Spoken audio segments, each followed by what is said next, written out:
രാത്രികാല നിയന്ത്രണങ്ങൾക്കെതിരെ പ്രതിഷേധം ഘടിപ്പിച്ച് കോഴിക്കോട് NITയിലെ വിദ്യാർത്ഥികൾ മുഴുവൻ കവാടങ്ങളും ഉപരോധിച്ച് ക്ലാസ് മുടക്കിയാണ് വിദ്യാർത്ഥികൾ പ്രതിഷേധിച്ചത്. വിദ്യാർത്ഥികളും കോളേജ് അധികൃതരും നടത്തിയ 2 ചർച്ചകളും പരാജയപ്പെട്ടു.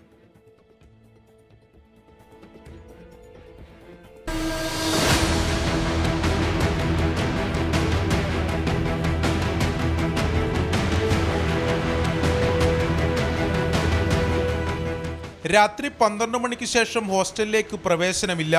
11 മണി കഴിഞ്ഞാൽ ക്യാൻറ്റീനും പ്രവർത്തിക്കില്ല. കോഴിക്കോട് NIT അധികൃതർ കഴിഞ്ഞ ദിവസം പുറത്തിറക്കിയ ഉത്തരവിലെ നിർദ്ദേശങ്ങളാണിവ. രാത്രി 7 മണി വരെയുള്ള ക്ലാസ്സിന് ശേഷം ലൈബ്രറി ഉൾപ്പെടെയുള്ള പഠനാവശ്യങ്ങൾ ഉപയോഗപ്പെടുത്താൻ പുതിയ ഉത്തരവ് പ്രകാരം സാധിക്കില്ലെന്നാണ് വിദ്യാർത്ഥികൾ പറയുന്നത്. വിദ്യാർത്ഥികളോട് ആലോചിക്കാതെ ഏകപക്ഷീയമായ തീരുമാനങ്ങൾ അടിച്ചേൽപ്പിക്കുകയാണെന്നാണ് ആരോപണം. നമ്മൾ ജീവിക്കുന്ന കൺട്രി ഒരു ഡെമോക്രാറ്റിക് ആയിട്ടുള്ള കൺട്രി ആണല്ലോ. ഒരു ഇത്രയും ഫൗണ്ടേഷൻസിൽ ബേസ് ചെയ്ത കൺട്രി അല്ലേ. ആ ഒരു കൺട്രിയിൽ ഇവരെന്താ ചെയ്തേക്കുന്നത്? അവരാണെങ്കിൽ സെൻസർഷിപ്പ് കൊണ്ടുവന്നേക്കുന്നത്. അവിടുത്തെ ഒരു ക്യാമ്പസ് ആണത്. അവിടെയാണെങ്കിൽ സെൻസർഷിപ്പ് കൊണ്ടുവന്നേക്കുന്നത്. ഇവിടെ അഫക്റ്റഡ് ആയിട്ടുള്ള കമ്മ്യൂണിറ്റിയോട് ചോദിക്കാതെയാണ് ഡിസ് എടുത്തേക്കുന്നത്.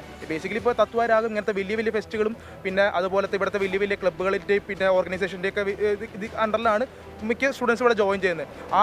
ഈ ഓർഗനൈസേഷൻ്റെ ഒക്കെ ആക്ടിവിറ്റീസ് നടക്കുന്നത് ഈ പഠന സമയം കഴിഞ്ഞിട്ടുള്ള ടൈമുകളാണ്. അതായത് ഈ രാത്രികളിലായിരിക്കും ഇതിൻ്റെ എന്താ പറയുക ആക്ടിവിറ്റീസ് കൂടുതൽ നടക്കുന്നുണ്ടാവുക. അതിനെ ഈ കർഫ്യൂ അല്ലെങ്കിൽ ഇതുപോലത്തെ റെസ്ട്രിക്ഷൻസ് കുറേ രീതിയിൽ ബാധിക്കും, ഉറപ്പാണ്. നമുക്ക് പിന്നെ അതുപോലത്തെ ആക്ടിവിറ്റീസ് തുടർന്ന് ചെയ്യാനും പറ്റില്ല. ഉത്തരവിന് പിന്നാലെ പ്രതിഷേധം ശക്തമാക്കിയ വിദ്യാർത്ഥികൾ പ്രധാന കവാടം ഉൾപ്പെടെ ഉപരോധിച്ചു.